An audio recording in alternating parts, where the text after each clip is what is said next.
Welcome to the wonderful world of wine. We are your hosts, Mark Lindsay and Kim Simone, exploring all things wine with you. You can find us on Facebook at The Wonderful World of Wine.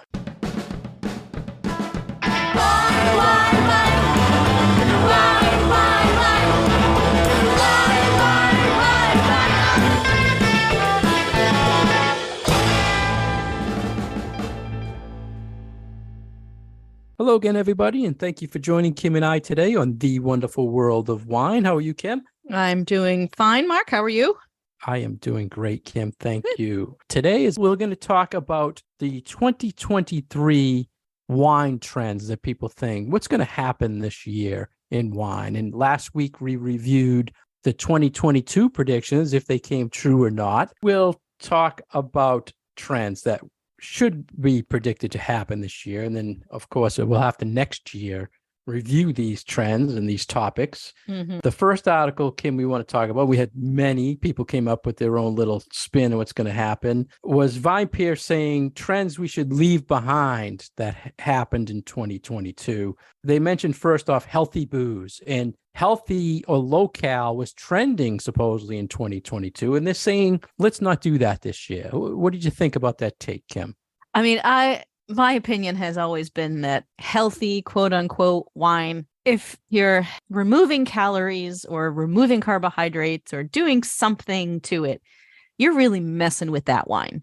So I feel like any of these products that are trying to sell themselves as either healthy or clean or any of that marketing language, they are manipulating that wine in some sort of a way that kind of brings it farther away from its natural, I feel like there's this struggle between people who want to drink healthy wine versus people who want to drink natural wine. And if you are one of those people who are looking for less human intervention, more natural wine, your wine is going to be whatever the alcohol content, the yeast in that production wanted it to be. So it might not be a low alcohol wine, probably won't be a low alcohol wine. So, these things that are marketed as healthy tend to be more manipulated by people because they had to change what was naturally going to occur in the wine anyway. So I have kind of issues with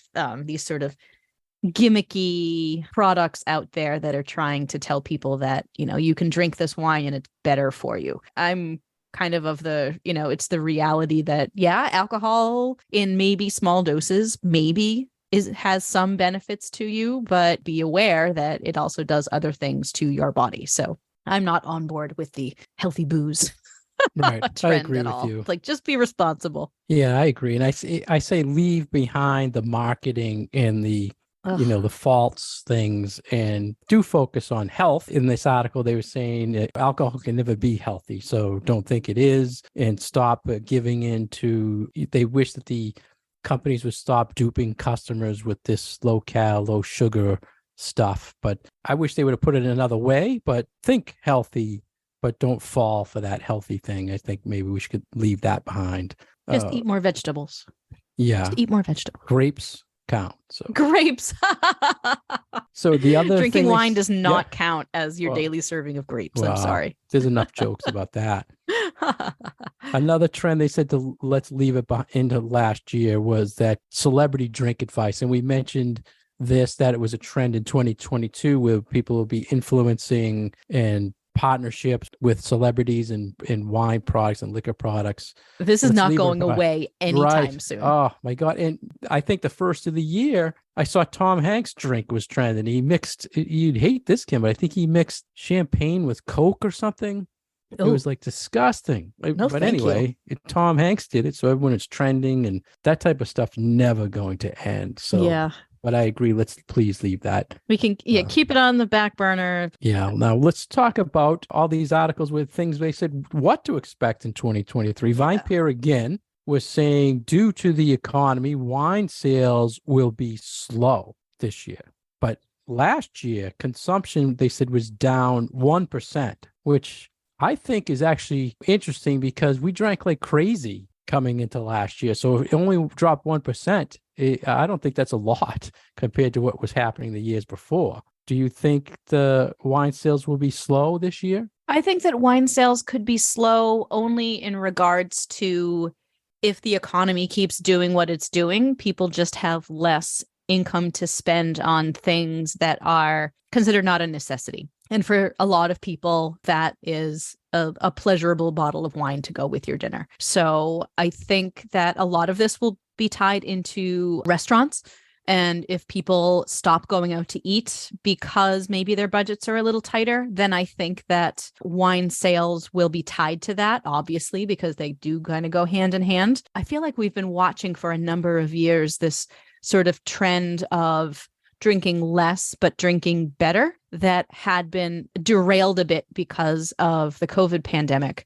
And I wonder now if instead of saying buying 2 bottles that are $15, somebody might buy 1 bottle that's $20 or $25. And so save a little bit of money, drink a little bit less, but drink a little bit better. That's something that I kind of hope maybe if we do see this lag in sales, that maybe people start to up the quality of what they're drinking, if not the quantity. It'll be interesting to see if the sales are low this year because the trend in restaurant help is still low. Sure. And those people are not there to sell the wine or help with wine sales. So, but if that trend comes back when more people are employed and working in restaurants again, and restaurants are opening again, then that might totally blow this out of the water. Mhm. So we'll have to watch that. Yeah, I think a lot of it is going to be tied to restaurants. They mentioned wine prices will not rise this year. And I've already can tell you that's, not going to be true. I've seen it too.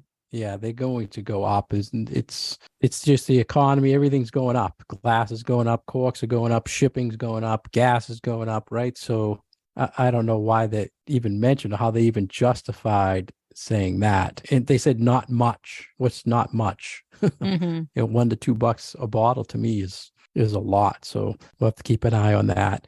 And related to that, they said don't expect many wine bargains on the shelves because the supply is low. Yeah. And due to other conditions, you're not going to get extra bulk wine maybe in those deals or closeouts or second labels you usually see at a different price point. Yeah. I actually thought that this was a really interesting point. And this was from one of the articles from Wine Spectator that we had included in this grouping of articles. And it brought the point that the last time we had a recession and found that we had all of these like bargain bottles, there was also this overabundance of wine out there. And so winemakers and wineries still had to sell all of the stuff that they had on hand. And so they dropped prices.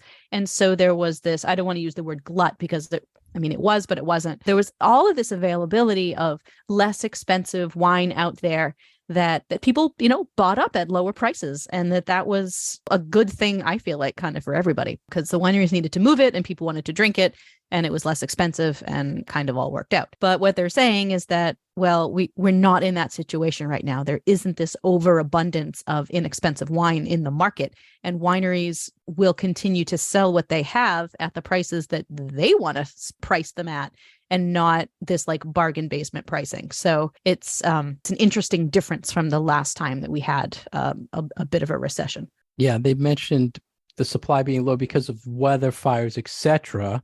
And 750.com had an interesting thing, which it has to be the top thing that's going to trend this year, where climate will have an impact. And I'm so thankful they started with this to draw attention, because the weather, we're seeing stories trending all over the world with frost, France and Argentina, United States with fires and flood. It's just the climate change is impacting what is happening with supply. That's going to affect this extra juice that's around that people are getting these phenomenal value wines with. So definitely climate is on the radar in 2023 that's going to somehow, we don't know yet, but just the fires, they were vintages that people didn't even make wine in California because of the fires, a couple of vintages. So climate is sort of I feel like the underlying theme for a lot of these articles that we read that were predictions for what 2023 will hold. And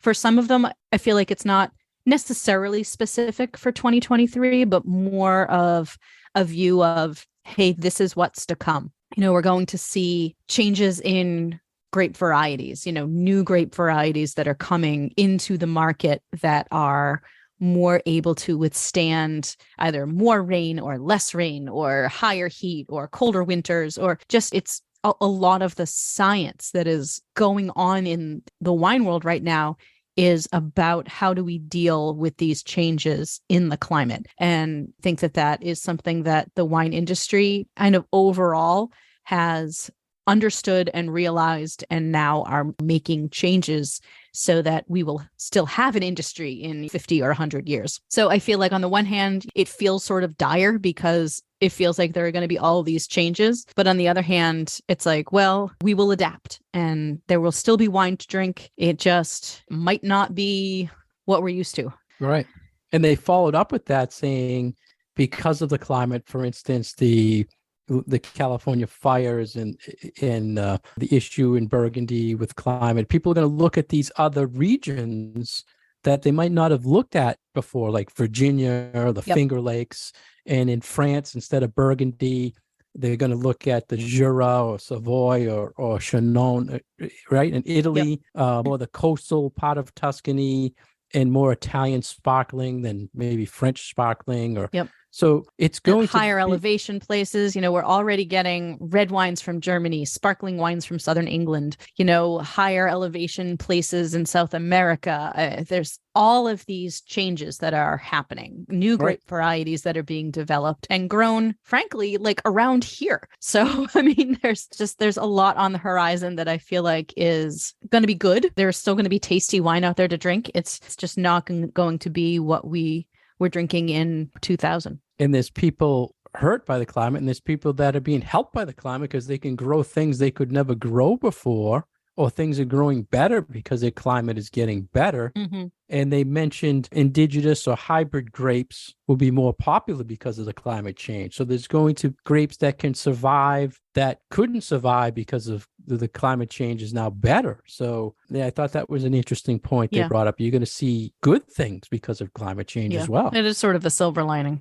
I don't think we're necessarily going to see those things in 2023. I think we're still going to have to be dealing with, okay, are we going to have a wildfire season in Australia next month? Or what is the heat going to look like in France and Italy in August and September in California? And, those questions that we've been dealing with really for the last decade with higher temperatures and less water or more water, as been seeing in California over the month of January, where there was just so much rain and very, very unusual in the San Francisco area because they're not used to getting that much water. So it's kind of like keeping an eye on what's going on in certain regions and kind of taking it one season at a time, I guess. I think that's a good take because you were going to hear all this in 2023, but we're probably not going to see the outcome of it until 2024 when those wines are going to be released, or if they will be released. So yeah, that's a great point. Yeah.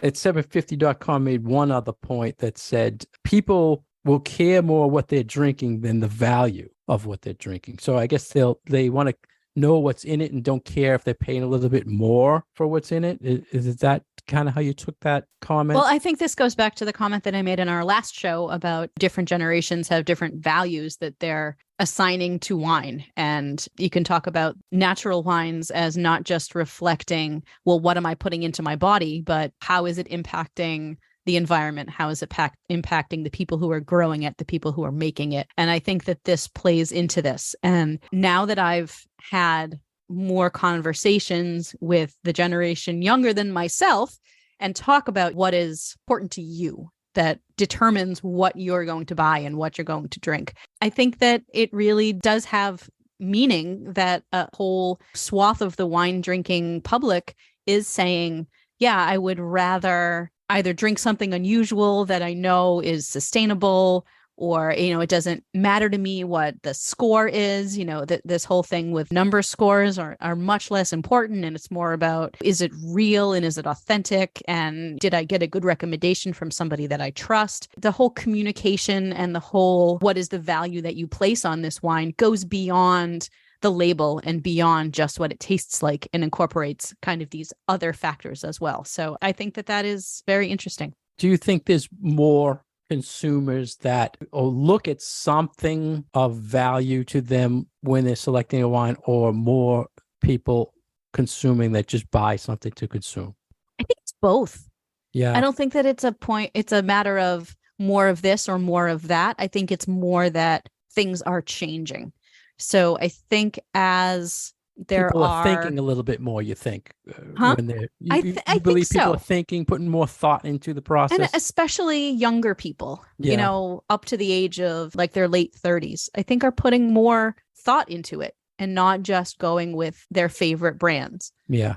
I'd love to see that trend. Yeah. And I More. think, from my perspective, that's actually happening. So that's pretty cool because we do have a lot of younger students in our classes. So a lot of the people that come to our events and things are younger folks.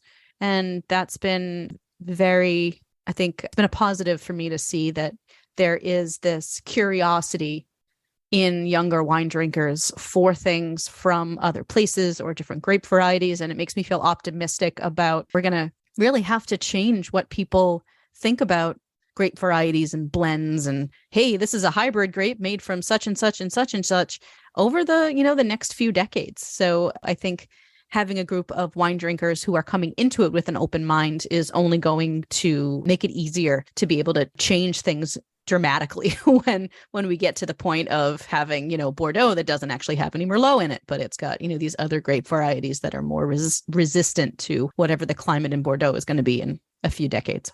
Well, I'm definitely going to follow up with you in 2024 about this conversation. And see what I'm probably going to saw. be totally wrong. We'll see. Wow. We got to see. Definitely. You have to play it back for me.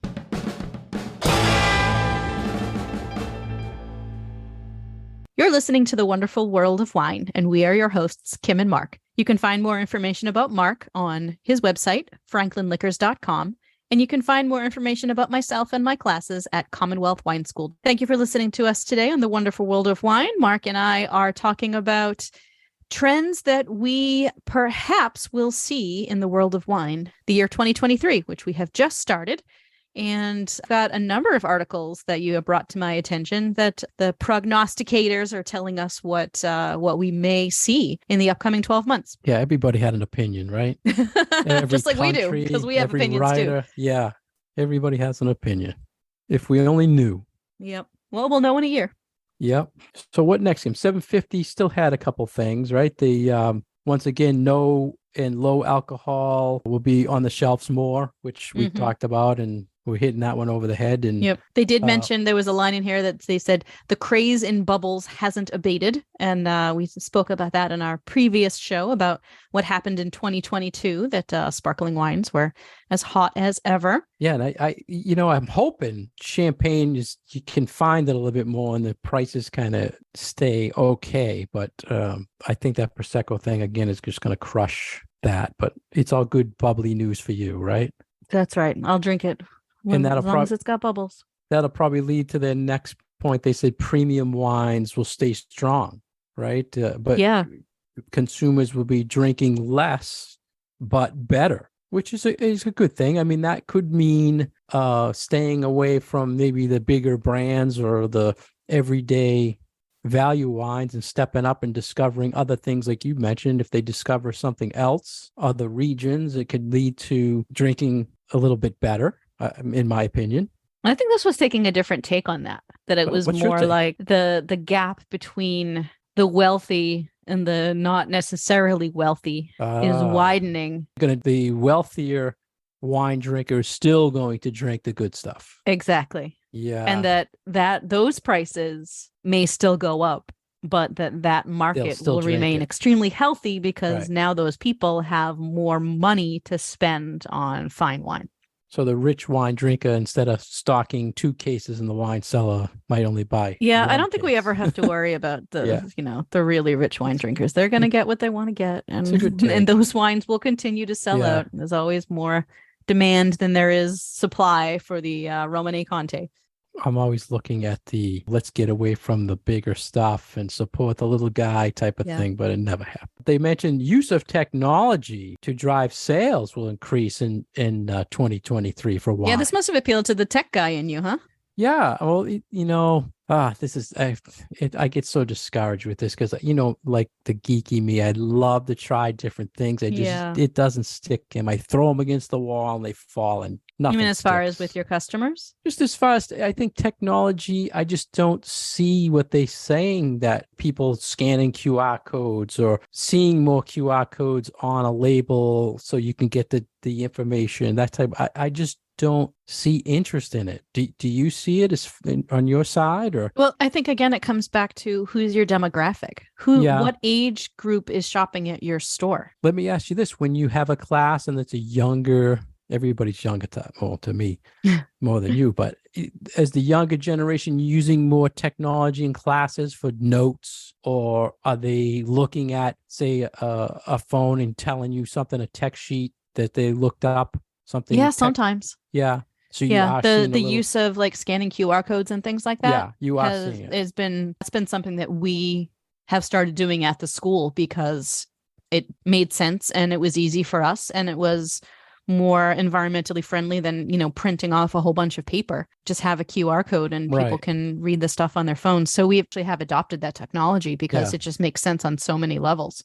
It is I, harder for, I think, generation of folks that living with the cell phone in your hand is not necessarily the most comfortable thing or the thing that you're really used to. So I feel like for wine consumers who don't rely on their phone for every little thing, like a lot of younger people and myself too, and I'm not particularly young, it's, I think, harder to get them to see that, hey, this is a way that will improve your relationship with wine if you use this little bit of technology. But I certainly will say for the younger folks that it's a very easy thing to do. and it also relates to restaurants or even retail with shortened staff, so they use more technology where people can interact without someone helping them. And again, I think this is something that we might not necessarily be talking about this exact same thing if it hadn't been for the pandemic, where Right. we had to Staffing. do this pivot to tech and to buying wine without talking to somebody, and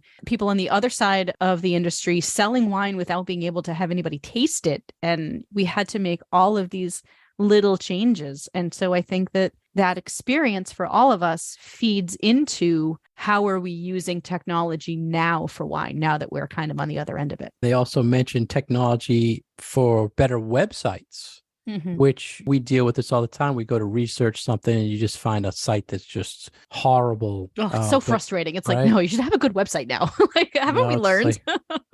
I discovered this all different ways, but it's just so aggravating when you go to something and the information is just out of date or, so I can see people focusing more on that this year. It would be nice. And in any time we can get more information on a product or a wine or a winemaker or a winery or whatever, I think it's good for the wine world. So I hope this does happen in some way. And I find some other geeky gadget to tell you and our listeners about in this year.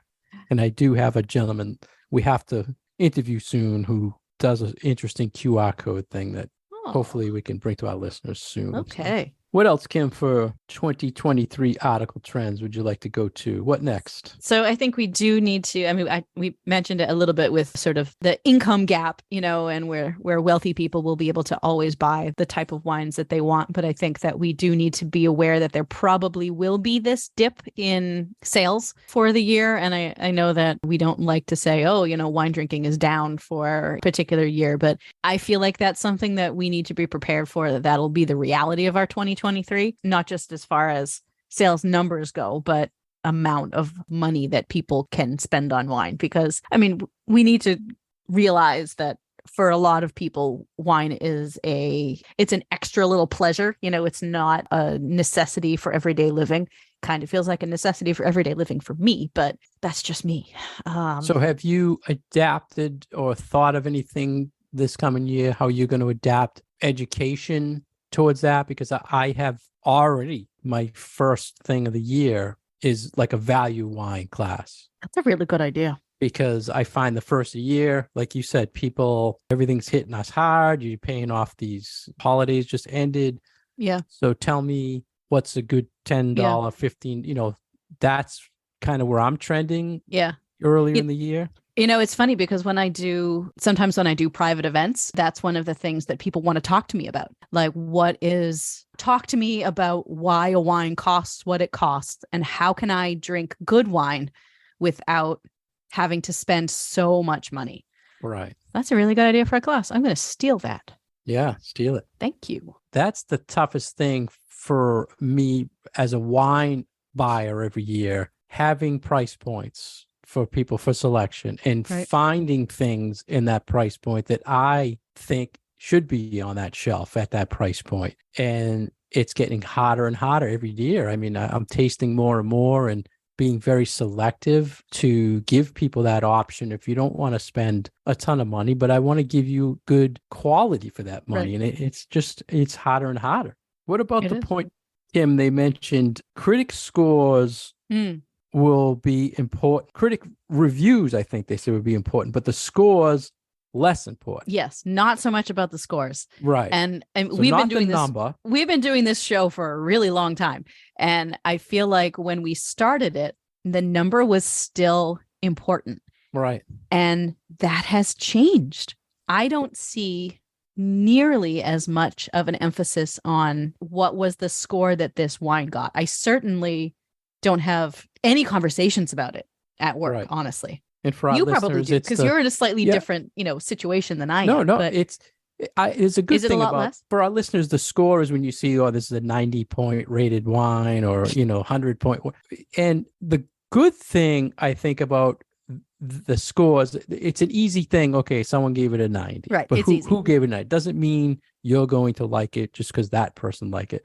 The bad thing I think about all these critics that are out there now is everybody's putting something on the internet, and I can find something great actually on any wine you give me on the internet. It doesn't mean, it's just like the score. It doesn't mean what they say is what your palate is going to be. So I can see where people are getting away from the scores, but it's no different than the critics. It's all up to you, right? Mm-hmm. You know what I'm saying? But I think it's changing where people are getting their advice. Like, I think they're that's reading what's more changing. than the number. You think it's more? I want more detail than just the number. Not so much that, but like it feels like it's this move away from whoever it is who's giving the score. Whether it being a big publication or magazine or whatever, and kind of moving towards this. Well, I trust this person, whoever this person might be, even if they're just an influencer who really doesn't know anything about wine.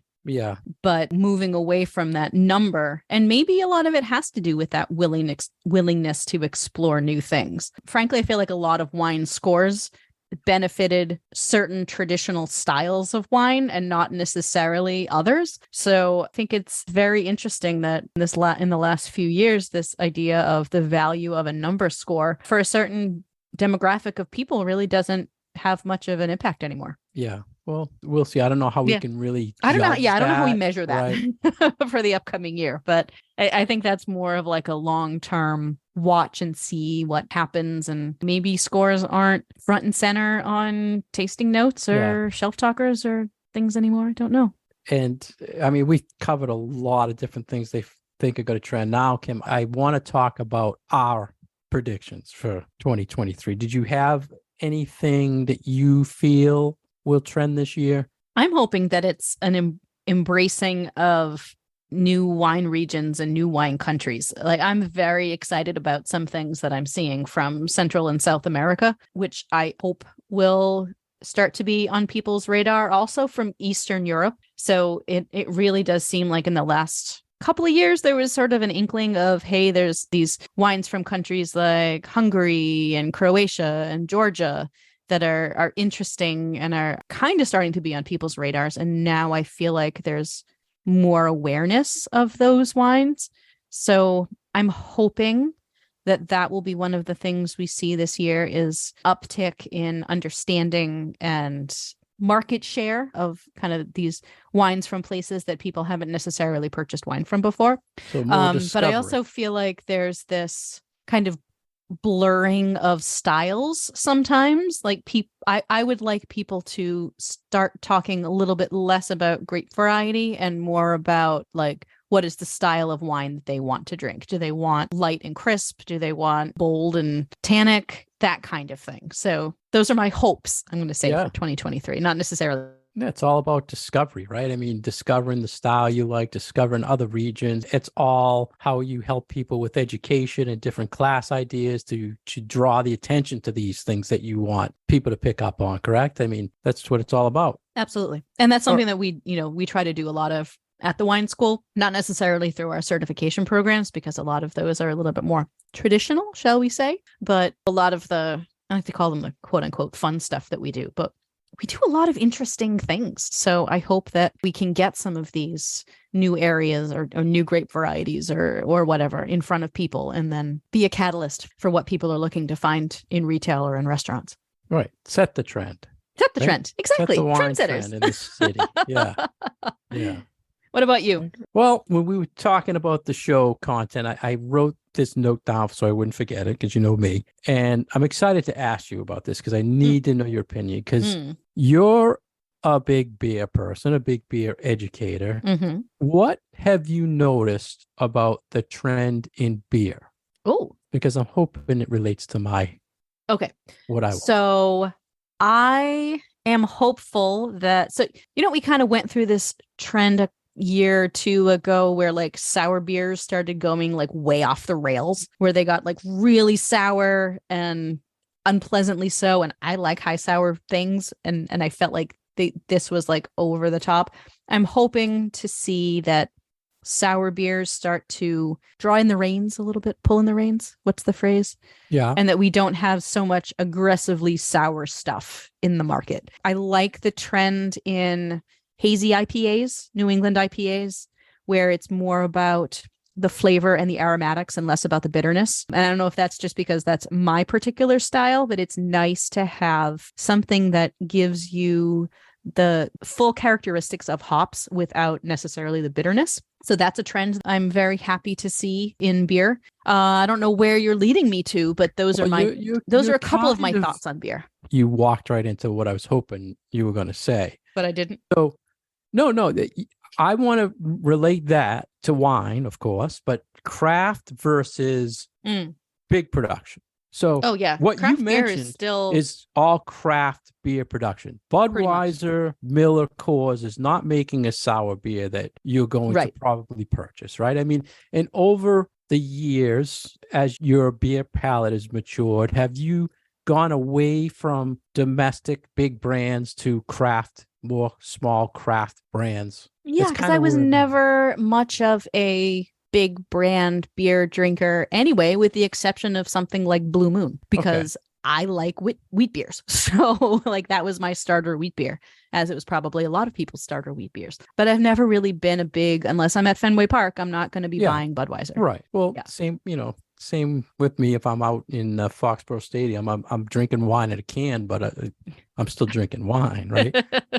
My whole point, and this is my hope, and it's never going to happen in 2023, but I just want to see a change, how I'm seeing change in beer sales and beer purchasing. People in beer are leaning towards the craft 4-pack. The guy who was buying a 30-pack or 36-pack is exploring 4-packs of craft beer, different things, right? Why? And I feel like this is something that you see just in the fact that we have stores now that just focus on craft beers. Exactly. So if the market can sustain that, then it means that that's, actually a reality. It can and trend, your point to there being the parallel between wine and beer is very well taken.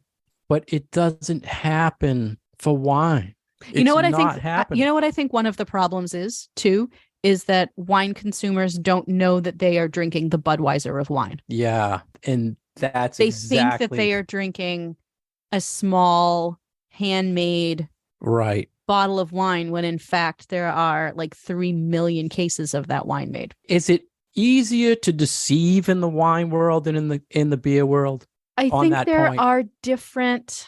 Like, why doesn't Budweiser make a 4-pack 16 ounce and make it look like because they're not going for that, or they know they're not going to get that person. You know what I Maybe. mean? Like, how can we, as people talking about wine, people educating about wine, how can we change that trend in wine like beer is trending? I think in a lot of ways, it's because there are far fewer beer labels that fall into that category. There are maybe 24, if that. You're talking big brands, Yeah. like big.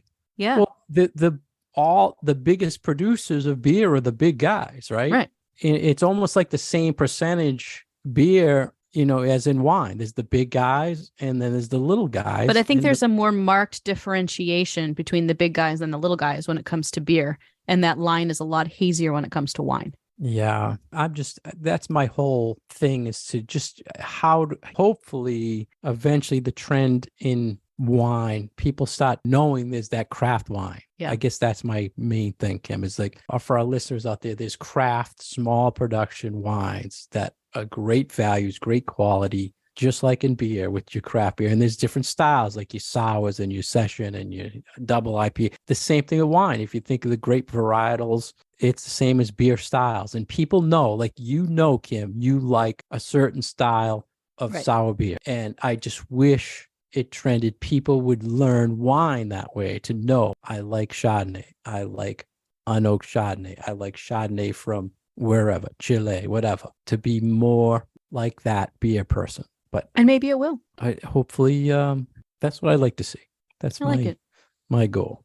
Yes. Anyway, so that we will talk about in 2024, and you can say, Mark, you were an idiot and you were a dreamer and it didn't No, happen. you can have your big picture.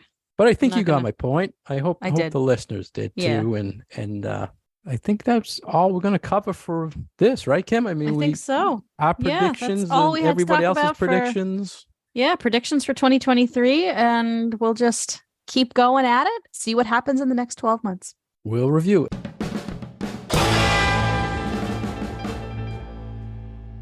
Thank you for joining us today on The Wonderful World of Wine. We have been your hosts, Mark Lindsay and Kim Simone, exploring all things wine with you. If you'd like more information about Kim, please go to her website at commonwealthwineschool.com. For more information about myself, please go to franklinliquors.com. As always, you can find us on all social media, Instagram, Facebook at The Wonderful World of Wine. We're on Twitter at Wine Education. Any questions or comments, please feel free to reach out to us. Our past episodes are on SoundCloud and iTunes, and we're here every week on Franklin Radio, WFPR 102.9 FM. Cheers. Wine, wine, wine.